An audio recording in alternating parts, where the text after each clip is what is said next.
છો? મજામાં ને? હવે આપણે સ્વાધ્યાય 3.5 માં દાખલા નંબર 4 જોવાનું છે. તો સ્વાધ્યાય 3.5 દાખલા નંબર 3 માં આપણે રકમ છે એ ધ્યાનથી વાંચજો, સાંભળજો. એક વૃદ્ધાશ્રમના 48 વ્યક્તિની ઉંમરનું વિતરણ નીચે આપેલ છે. એક વૃદ્ધાશ્રમના 48 વ્યક્તિની ઉંમરનું વિતરણ નીચે આપેલ છે. ઉંમર છે 50 થી 60, 60 થી 65, 65 થી 70, 70 થી 85 અને 85 થી 100. વ્યક્તિઓની સંખ્યા છે 6, 10, 19, 9, 4. બહુલક શોધવા માટે કયું સૂત્ર યોગ્ય હશે? તમે પસંદ કરેલા સૂત્રનો ઉપયોગ કરીને વૃદ્ધાશ્રમના વ્યક્તિઓની વર્ગ ઉંમરનો બહુલક શોધો. શું કહે છે? ઉંમર આપેલી છે અને આવૃત્તિ આપેલી છે અને આપણે બહુલક શોધવાનો છે અને એ કયા સૂત્રથી શોધવો યોગ્ય રહેશે એ પણ જોવાનું છે. અહીંયા વર્ગ છે કેવી રીતે આપેલા છે? તો કે 50 થી 60, 60 થી 65, 65 થી 70, 70 થી 85 અને 85 થી 100. આ રીતે વર્ગ આપેલા છે. અને તો વર્ગ છે એ એકસરખી વર્ગ લંબાઈ ધરાવતા નથી. જો તમને રકમ ઉપરથી ખબર પડશે કે 50 થી 60, 60 થી 65, 65 થી 70 એટલે કોઈમાં 10 વર્ગ લંબાઈ છે, કોઈમાં 15 છે, કોઈમાં 5 છે, બરાબર, કોઈમાં 15 છે. એવી રીતે અલગ અલગ વર્ગ લંબાઈ વાળા વર્ગ આપેલા છે. તો આપણે કઈ રીતે બહુલક શોધવું? તો કે જ્યારે આવૃત્તિ વિતરણ અસમાન વર્ગ લંબાઈ વાળું છે, તેથી બહુલક શોધવા માટેનું આધારિત સૂત્ર એટલે કે બહુલક MO બરાબર 3m માઈનસ 2x બાર. શું થશે સૂત્ર? બહુલક MO બરાબર 3m માઈનસ 2x બાર. બરાબર છે? તો વિદ્યાર્થી મિત્રો, આ સૂત્ર આપણે શોધવા માટે, આ રીતથી બહુલક શોધવા માટે આપણે મધ્ય અને મધ્યસ્થ શોધવા પડે. તો આપણને આ રીતથી બહુલક મળે. અને આ રીતથી બહુલક તમે ક્યારે શોધી શકો? તો કે જ્યારે વર્ગ લંબાઈ અસમાન હોય ત્યારે. બરાબર, જ્યારે વર્ગ લંબાઈ અસમાન હોય ત્યારે તમે આ રીતે બહુલક શોધી શકો.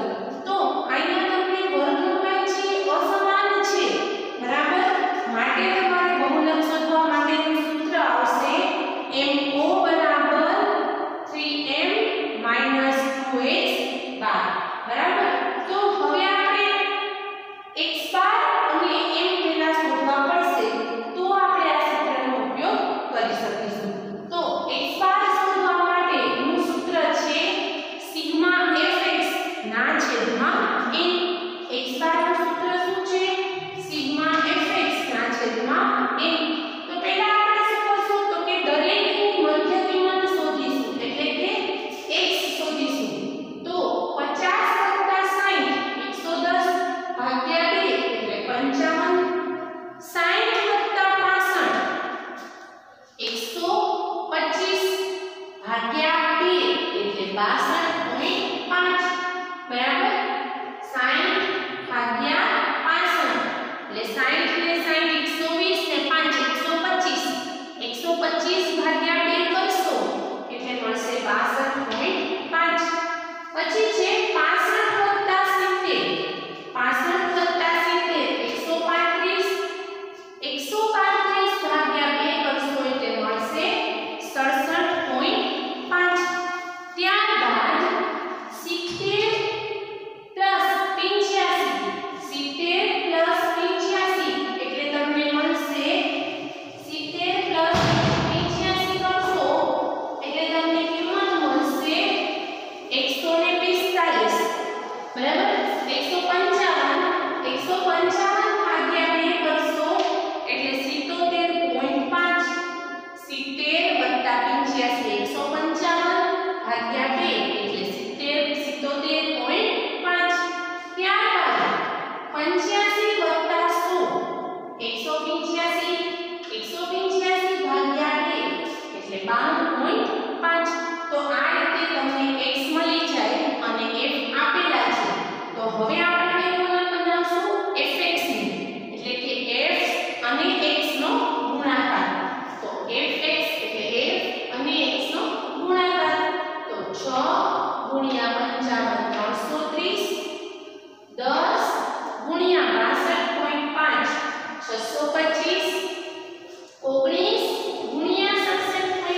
અને x નો ગુણાકાર કરશું એટલે આપણને સિગ્મા fx મળશે 3305 બરાબર. મધ્યક શોધવાનું સૂત્ર છે x બાર બરાબર સિગ્મા fx છેદમાં n. તો 3305 ભાગ્યા n બરાબર કેટલા છે 48. તો 3305 ભાગ્યા 48 એટલે મળશે 68.85 વર્ષ. કેટલા મળશે 68.85 વર્ષ બરાબર. પછી આપણે મધ્યસ્થ શોધવાનો છે. તો મધ્યસ્થ શોધવા માટે આપણે સંચય આવૃત્તિ જોઈએ. શું જોઈએ? સંચય આવૃત્તિ એટલે કે CF. તો F પરથી આપણે CF મેળવી લઈએ.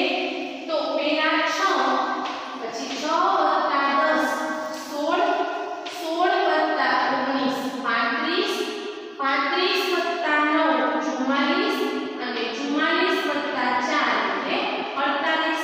તો CF આપણને કેટલી મળશે 6 16 35 44 અને 48 બરાબર છે.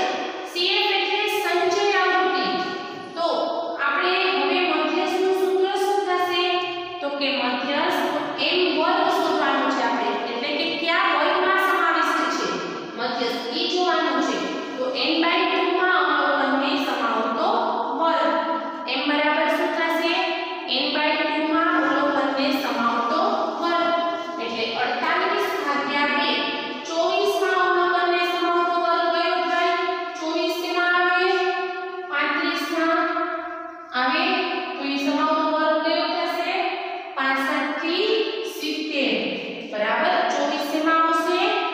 35 માં. 16 માં ન આવે 24, 35 માં આવે. CF માં જોવાનું છે, F માં નહીં બરાબર.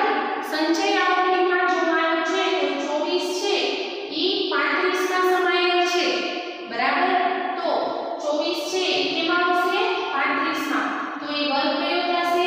65 થી 70. હવે આપણે મધ્યસ્થનું મોટું સૂત્ર મૂકીએ. શું છે? L + n/2 - CF upon F ગુણ્યા C. મધ્યસ્થનું સૂત્ર શું થશે?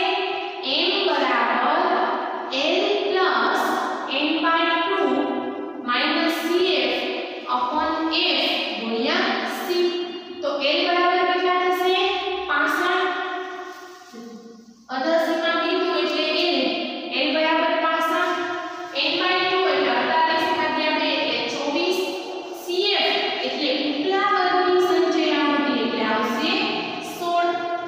F એટલે એ જ વર્ગની આવૃત્તિ એટલે આવશે 19. અને C એટલે એ જ વર્ગની વર્ગ લંબાઈ એટલે C બરાબર થશે 5. સમજાય છે કે અધસીમા બિંદુ એટલે L, n/2 એટલે 48 ભાગ્યા 2 એટલે 24. CF એટલે ઉપલા વર્ગની સંચય આવૃત્તિ 16. F એટલે એ જ વર્ગની આવૃત્તિ 19 અને C એટલે વર્ગ લંબાઈ 5. હવે સૂત્ર મૂકી માત્રામાં મૂકીએ. m બરાબર L + n/2 - CF upon F ગુણ્યા C. તો L કેટલા છે? 65. n/2 24, CF 16, F 19 અને C 5. તો દરેકની કિંમત મૂકી દઈએ. 24 - 16 એટલે 8 ગુણ્યા 5 ભાગ્યા 19. તો 65 વત્તા 40 ભાગ્યા 19 એટલે 2.11. તો 65 વત્તા 2.11 એટલે 67.11 વર્ષ. ઈ શું મળી ગયું? મધ્યસ્થ મળી ગયો. હવે તમારે શું શોધવાનું છે? બહુલક. બહુલક ક્યારે આની મદદથી શોધીશું? જ્યારે વર્ગ લંબાઈ અસમાન હશે ત્યારે આપણે બહુલક શોધવા માટે કયા સૂત્રનો ઉપયોગ કરીશું? m બરાબર 3m - 2x બાર બરાબર.